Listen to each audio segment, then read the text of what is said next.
টাকার লোভে ছোট ভাইকে সরিয়ে দিল যে ভাইয়েরা, কিন্তু জয় হল আল্লাহর কুদরতেরই।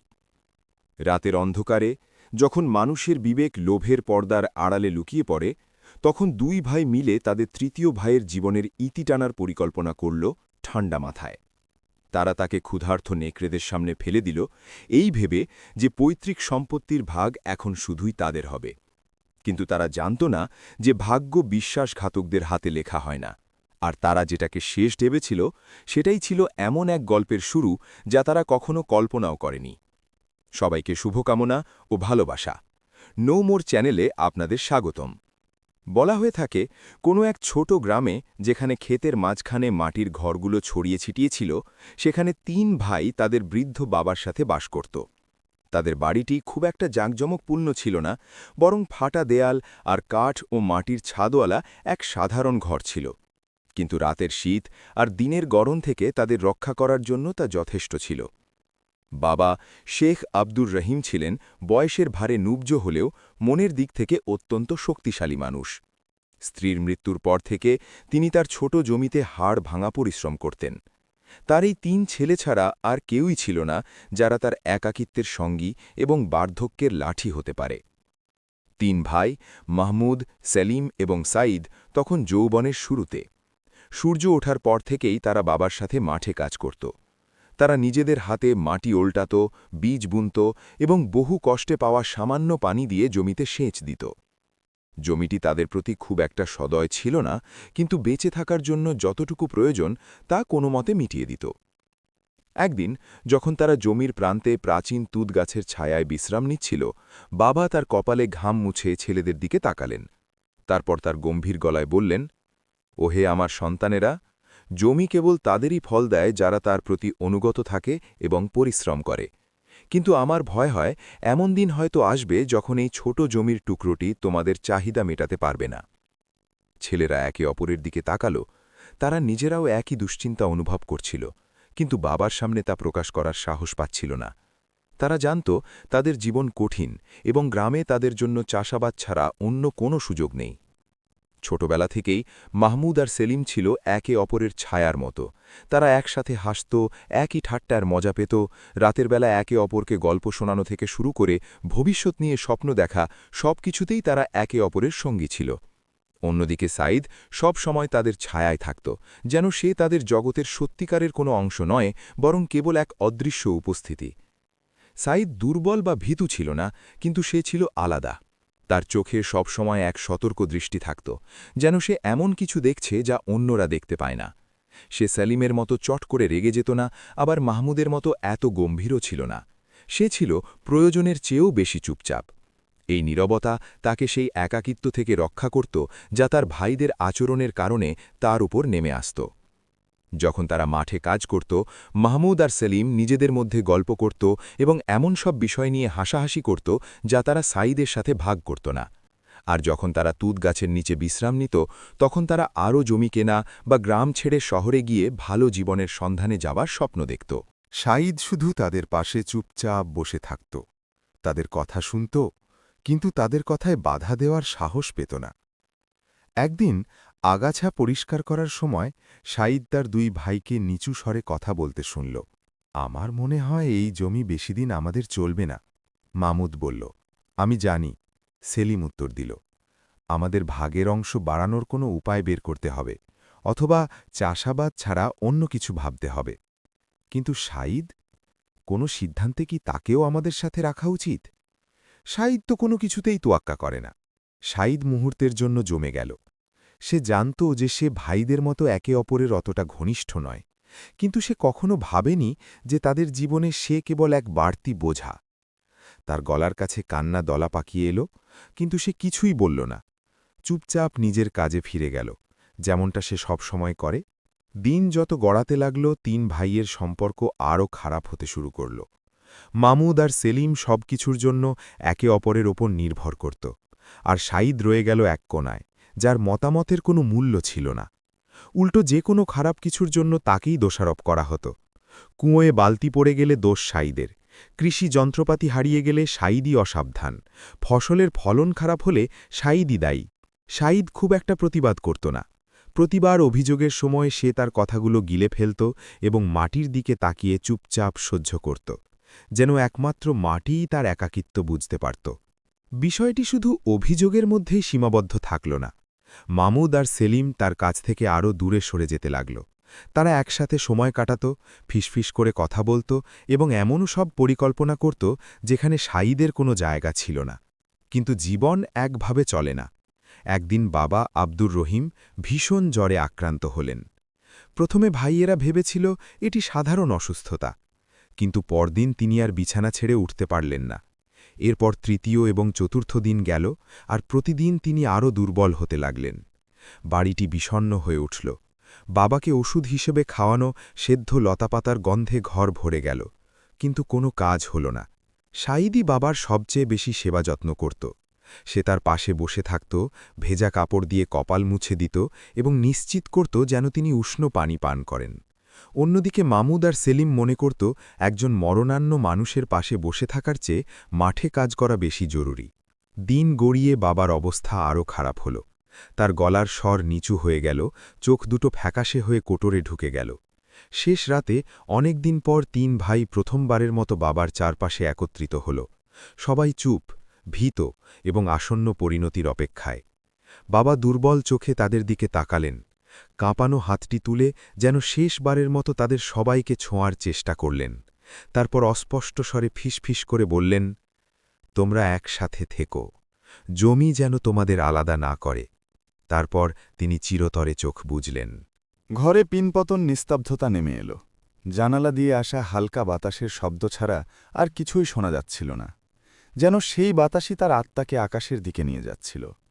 সেই মুহূর্তে যখন তাদের হৃদয়ে শোক আর ভয় বাসা বাঁধছিল, সাঈদ জানত না যে এটি কষ্টের শেষ নয়, বরং শুরু। বাবার দাফন শেষে ৩ ভাই বাড়ি ফিরল।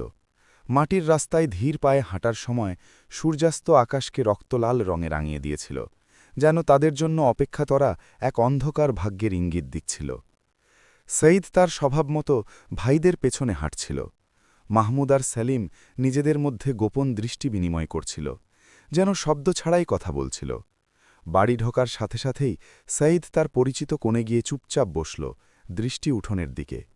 তার হৃদয়ে শুধু শোক ছিল না, বরং এক অদ্ভুত অনুভূতি ছিল যে কিছু একটা বদলে যাচ্ছে, এমন কিছু যা সে যা ভাবছে তার চেয়েও অন্ধকার।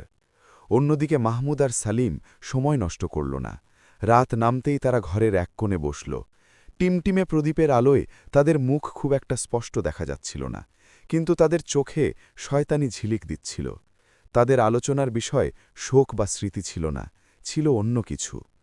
জমি, মাহমুদ নিচু স্বরে বলল, চোখ দরজার দিকে রেখে যাতে সাঈদ শুনতে না পায়। সেলিম ধীরে ধীরে মাথা নেড়ে বিড়বিড় করল, আমরা জানি জমিটা ছোট, আমাদের দুজনেরই ঠিকমতো চলবে না, তাহলে এমন একজনের সাথে কেন ভাগ করব যার আমাদের কোনো প্রয়োজনই নেই? মুহূর্তের নীরবতার পর মাহমুদ আরও কাছে ঝুঁকে সাপের মতো ফিসফিস করে বলল, সাঈদের কোনো মূল্য নেই, সে কখনো আমাদের একজন ছিল না, তাহলে আমাদের হকের ভাগ তাকে কেন দেব? সেলিম এক হিমশীতল হাসি দিয়ে বলল, যেন বুদ্ধিটা তার খুব পছন্দ হয়েছে, কিন্তু আমাদের চতুর হতে হবে। সরাসরি তাকে বের করে দেওয়া যাবে না, লোকে সন্দেহ করবে। আমাদের এমনভাবে কাজ করতে হবে যাতে সে নিজে থেকেই চলে যায় এবং আর ফিরে আসার সাহস না পায়। সেলিমের হাসি আরও চওড়া হল, আমরা তার জীবন নরক বানিয়ে দেব, তাকে এমনভাবে কোণঠাসা করব যাতে সে বুঝতে পারে এখানে সে অবাঞ্ছিত এবং বাধ্য হয়ে চলে যায়। মাহমুদ নিচু কিন্তু ঘৃণামাখা স্বরে বলল, জীবন নরক বানালে সে হয়তো চলে যাবে, কিন্তু যদি না যায়, যদি সে সবকিছু সহ্য করে এখানেই থেকে যায়? সেলিম ধীরে ধীরে তার দিকে তাকাল, যেন বিষাক্ত চিন্তাটি তার মাথায় ছড়িয়ে পড়ছে। টেবিলের ওপর হাত বুলিয়ে সে ঠান্ডা গলায় বলল, তাহলে আমাদের নিশ্চিত করতে হবে যে সে যেন এখানে আর কখনোই থাকতে না পারে। সে ভ্রু সামান্য উঁচু করে আরও নিচু স্বরে বলল, আমাদের তাকে শেষ করে দিতে হবে। মুহূর্তের জন্য বাতাসও যেন থমকে গেল। মাহমুদ ঢোক গিলল, কিন্তু বেশিক্ষণ দ্বিধা করল না। তার অন্তর আগেই কালো হয়ে গিয়েছিল, পিছু হটার আর সুযোগ ছিল না। সে মাথা নেড়ে বলল, কিন্তু সাবধান হতে হবে, এমনি এমনি মেরে ফেললে ধরা পড়ে যাব।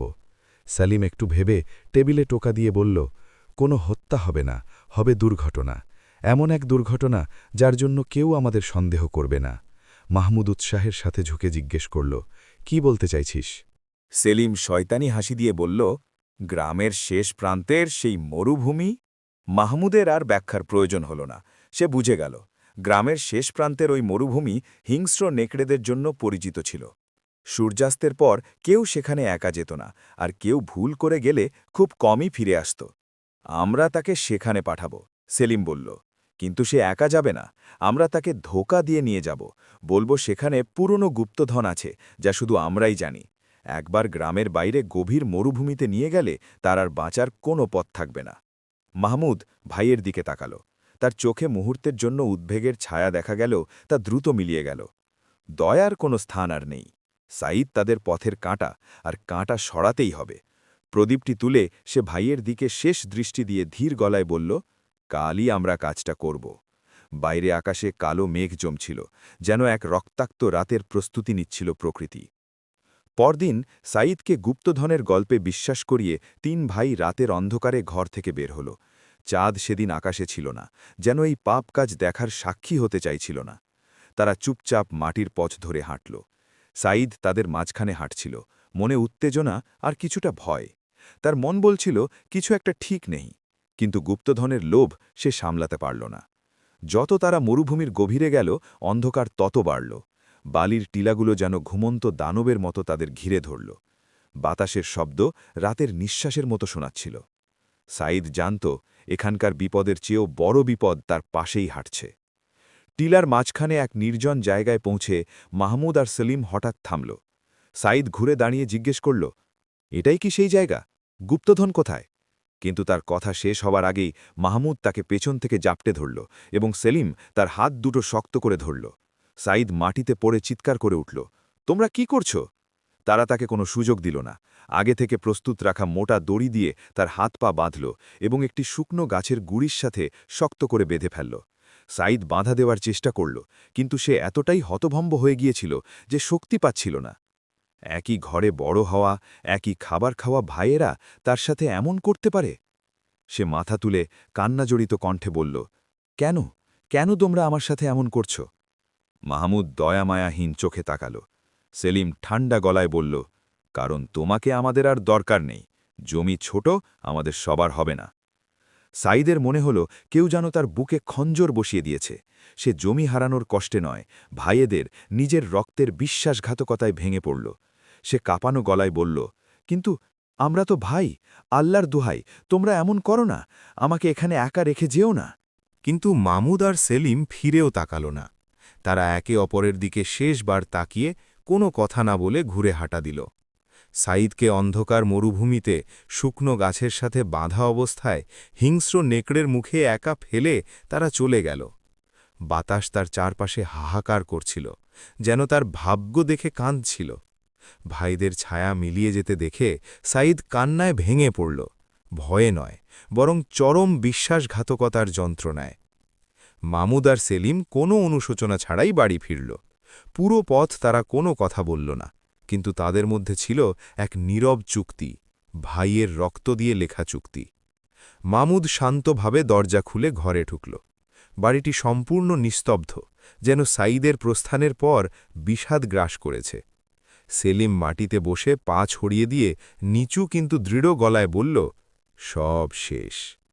মামুদ নাড়া দিয়ে দীর্ঘশ্বাস ফেলে বলল, আমাদের এখন বুদ্ধিমত্তার সাথে কাজ করতে হবে। গ্রামের লোক তার খোঁজ করবে, একটা কারণ দেখাতে হবে। সেলিম বাঁকা হেসে বলল, আমরা বলবো সে কাজের খোঁজে অন্য কোথাও চলে গেছে এবং শীঘ্রই ফিরবে। মামুদ হাসল, চমৎকার, কেউ সন্দেহ করবে না। সবাই জানে এখানে জীবন কঠিন, তাই জীবিকার খোঁজে চলে যাওয়াটাই স্বাভাবিক। সেলিম উঠে দাঁড়িয়ে বলল, এখন ওই জমির টুকরো শুধুই আমাদের। তারা একে অপরের দিকে তাকিয়ে ষড়যন্ত্রের হাসি হাসল এবং ঘুমাতে গেল, যেন যা ঘটেছে তা শুধুই এক দুঃস্বপ্ন। অন্যদিকে সেই জনমানবহীন মরুভূমিতে সাঈদ মৃত্যুর প্রহর গুনছিল। হাড় কাঁপানো শীত আর বাতাসের গর্জনের মধ্যে সে এক শুকনো গাছের সাথে বাঁধা। হঠাৎ দূরে অন্ধকারের মধ্যে কিছু ছায়া নড়তে শুরু করল। প্রথমে কালো বিন্দুর মতো, তারপর তা কাছে আসতে লাগল। ৩টি বিশাল মরু নেকড়ে। তাদের শরীর জীর্ণ কিন্তু শক্তিশালী, গায়ের রং বালির সাথে মিশে আছে। তাদের চোখগুলো জ্বলন্ত অঙ্গারের মতো জ্বলছিল।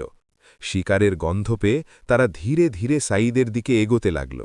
সাঈদের পালানোর কোনো পথ নেই, আত্মরক্ষার কোনো অস্ত্র নেই। প্রথম নেকড়েটি তার ঠিক সামনে এসে দাঁড়াল, ক্ষুধার্থ চোখে তাকিয়ে। বাকি দুটো তাকে ঘিরে চক্কর দিতে লাগল। সাঈদের শরীর ভয় কাঁপতে লাগল। সে চিৎকার করার চেষ্টা করল, কিন্তু গলা দিয়ে শব্দ বেরোল না। হঠাৎ নেকড়েরা শরীর নিচু করে ঝাঁপ দেওয়ার প্রস্তুতি নিল। সাঈদ বুঝল তার শেষ সময় এসে গেছে। সে চোখ বন্ধ করে নিজেকে ভাগ্যের হাতে সঁপে দিল। ঠিক যে মুহূর্তে নেকড়েরা ঝাঁপ দিতে উদ্যত হল, তখনই ঘোড়ার খুরের আওয়াজ আর রেশাধ্বনিতে মরুভূমি কেঁপে উঠল। ঝড়ের গতিতে একদল অশ্বারোহী সেখানে উপস্থিত হল। পুরুষালী হুঙ্কার আর চাঁদের আলোয় ঝকঝকে তরবারির ঝলকানি দেখা গেল। একটি তীর বিদ্যুৎ গতিতে এসে এক নেকড়ের সামনে বিঁধল। ভয়ে নেকড়েটি পিছিয়ে গেল। ঘোড়সমাররা তাদের আলখেল্লা উড়িয়ে বীর দর্পে সেখানে ঢুকে পড়ল। তাদের হাতে খোলা তলোয়ার, চোখে যুদ্ধের আভা। নেকড়েরা গর্জন করল, কিন্তু ঘোড়ার দাপট আর মানুষের হুঙ্কারের সামনে টিকতে পারল না। একজন অশ্বারোহী ঘোড়া থেকে লাফিয়ে নামতেই নেকড়েরা বুঝল এখানে তাদের কোনো সুযোগ নেই। তারা লেজ গুটিয়ে বালির টিলার আড়ালে পালিয়ে গেল। সাঈদ গাছের সাথে বাধা অবস্থায় অবাক হয়ে সব দেখল। তার বুক ধরফর করছিল। সে আকাশের দিকে তাকিয়ে অশ্রুসজল চোখে বিড়বিড় করল, আলহামদুলিল্লাহ, আল্লাহ আমাকে শেষ মুহূর্তে রক্ষা করেছেন।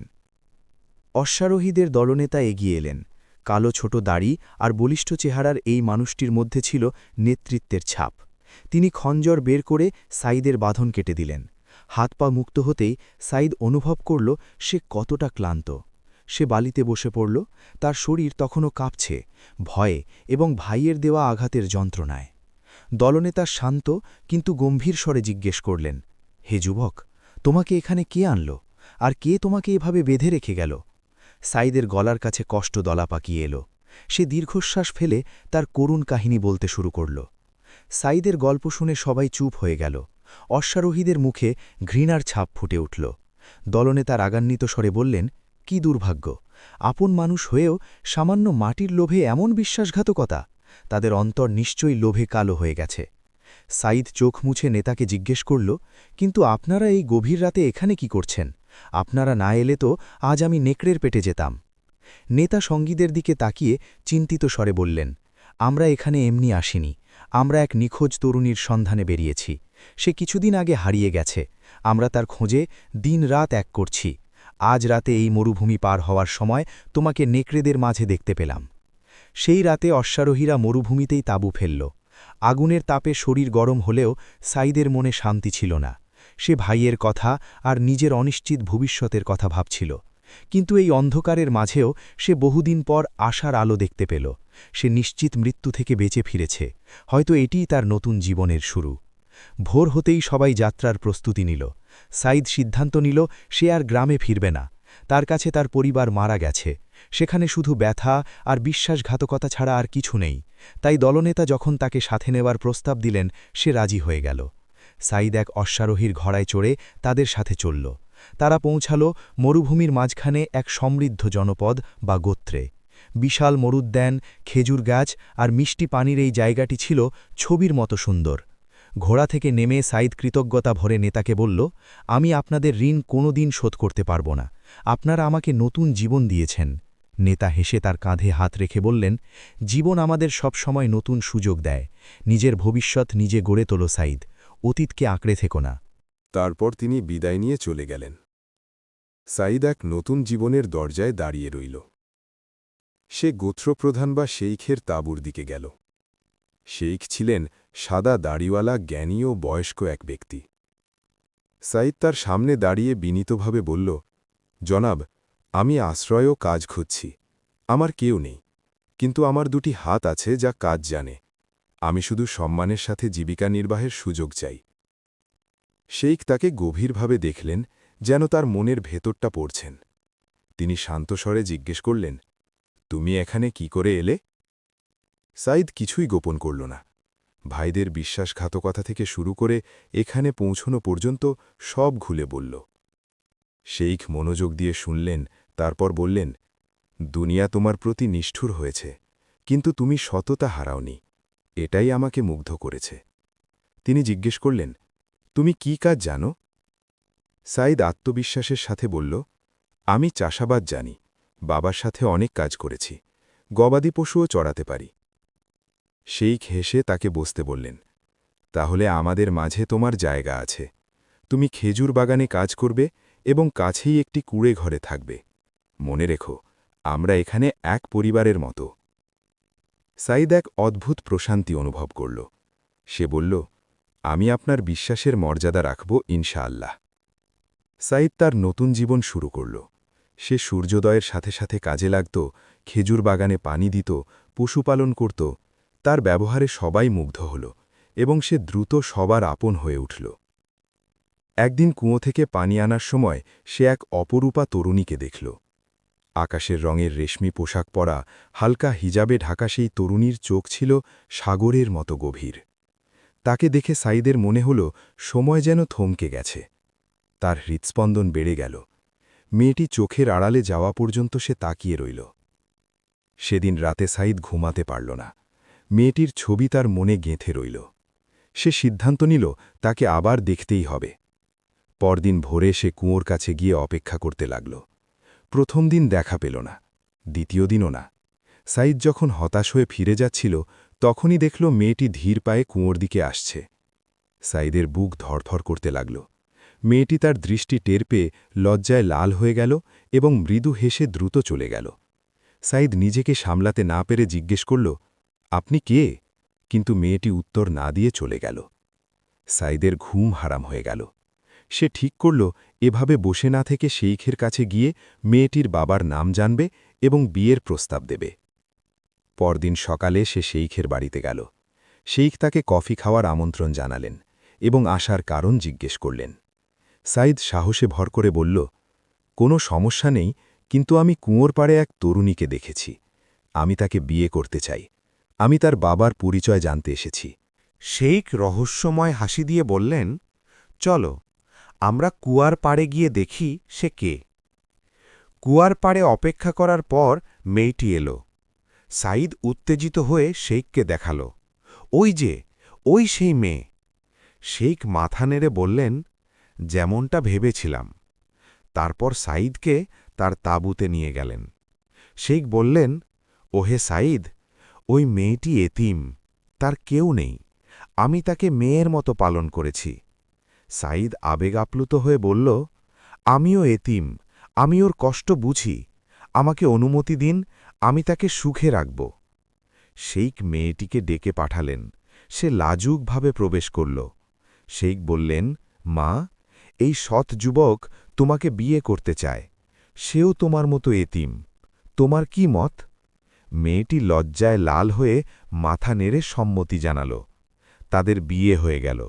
সাইদ ও তার স্ত্রী সুখে সংসার করতে লাগল।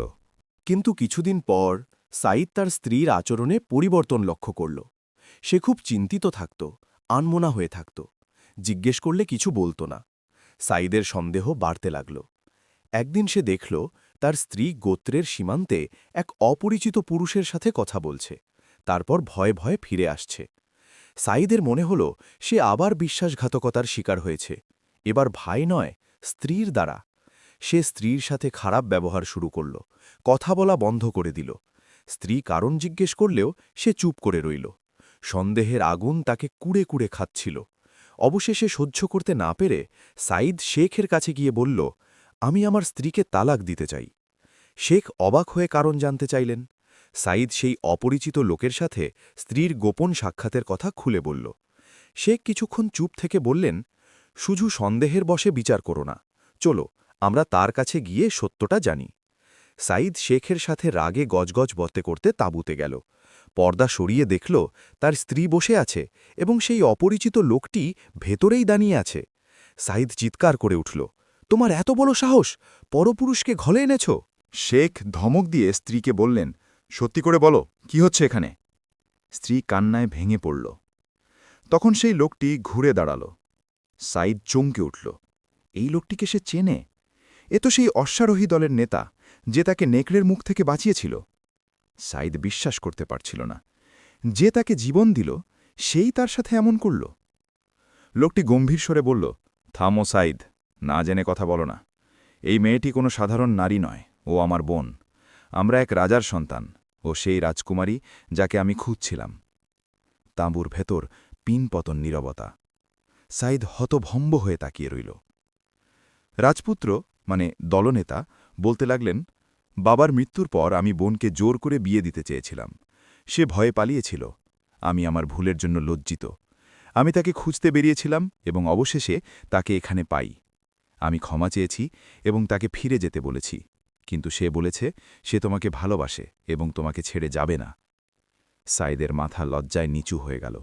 সে নিজের স্ত্রীকে সন্দেহ করেছে, যে কিনে তার জন্য রাজপ্রাসাদ ত্যাগ করেছে। সে স্ত্রীর কাছে গিয়ে ক্ষমা চাইল। আমাকে মাফ করে দাও, আমি হিংসা আর সন্দেহে অন্ধ হয়ে গিয়েছিলাম। স্ত্রী তাকে জড়িয়ে ধরে বলল, তোমার কোনো দোষ নেই, আমারই উচিত ছিল সব খুলে বলা। রাজপুত্র হেসে বললেন, এবার তোমাদের দুজনকে আমার সাথে রাজ্যে যেতে হবে। আমি আমার বোনকে আর দূরে রাখব না, আর তুমিও এখন আমাদের পরিবারের অংশ। সাইদ রাজি হল। তারা জাঁকজমকপূর্ণভাবে রাজ্যে ফিরে গেল। সেখানে সাইদ প্রচুর ধনসম্পদ ও সম্মানের অধিকারী হল। আল্লাহর প্রতি তার অগাধ বিশ্বাস আর সততার পুরস্কার সে পেল। কয়েক বছর পর সাইদ তার সেই পুরনো গ্রামে যাওয়ার সিদ্ধান্ত নিল। সে ঘোড়ায় চড়ে সাথে বিশাল অশ্বারোহী বাহিনী ও সেবক নিয়ে গ্রামে প্রবেশ করল। গ্রামবাসী অবাক হয়ে দেখল, এই রাজকীয় ব্যক্তিটি কে? সাইদ ঘোড়া থেকে নেমে গ্রামবাসীদের দান খয়রাত করতে লাগল। তারপর সে তার ভাইদের খোঁজ করল। একজন গ্রামবাসী বলল, তাদের অবস্থা খুব খারাপ, ঋণের দায়ে জমি বিক্রি করে এখন তারা ভিখারি, মানুষের কাছে হাত পেতে খায়। সাইদ তাদের ডেকে পাঠাল। জীর্ণ পোশাকে শুকনো চেহারার দুই ভাই ভয়ে ভয়ে সামনে এসে দাঁড়াল। তারা সাইদকে চিনতে পারল না। সাইদ শান্ত গলায় বলল, তোমরা কি আমাকে চিনতে পারছ না? একজন ভালো করে তাকিয়ে চিৎকার করে উঠল, সাইদ, এ কি তুই? দ্বিতীয়জন কান্নায় লুটিয়ে পড়ল, আমাদের মাফ করে দে ভাই, আমরা তোর সাথে অন্যায় করেছি, আল্লাহ আমাদের শাস্তি দিয়েছেন, আমাদের সব শেষ। সাইদের মনের মধ্যে ঝড়ও বয়ে গেল, প্রতিশোধ নাকি ক্ষমা? কিন্তু সে আল্লাহর কুদরতের কথা মনে করল। সে দীর্ঘশ্বাস ফেলে বলল, তোমরা আমাকে মেরে ফেলতে চেয়েছিলে, মরুভূমিতে ফেলে এসেছিলে, কিন্তু রক্তের সম্পর্ক আমি অস্বীকার করতে পারি না। আমি তোমাদের ক্ষমা করলাম। ভাইয়েরা বিশ্বাস করতে পারল না। সাইদ তাদের আগের চেয়েও বড় জমি কিনে দিল এবং চাষাবাদের জন্য টাকা দিল। বলল, এবার ভালো মানুষ হয়ে জীবনযাপন করো, যা হয়েছে তা থেকে শিক্ষা নাও। তারপর সে গ্রামবাসীদের বিদায় জানিয়ে তার রাজকীয় জীবনে ফিরে গেল, যেখানে তার স্ত্রী ও সুখের সংসার অপেক্ষা করছিল। সে আকাশের দিকে হাত তুলে বলল, হে আল্লাহ, তোমার শুকরিয়া, তুমি আমাকে যা হারিয়েছিলাম তার চেয়েও উত্তম প্রতিদান দিয়েছ।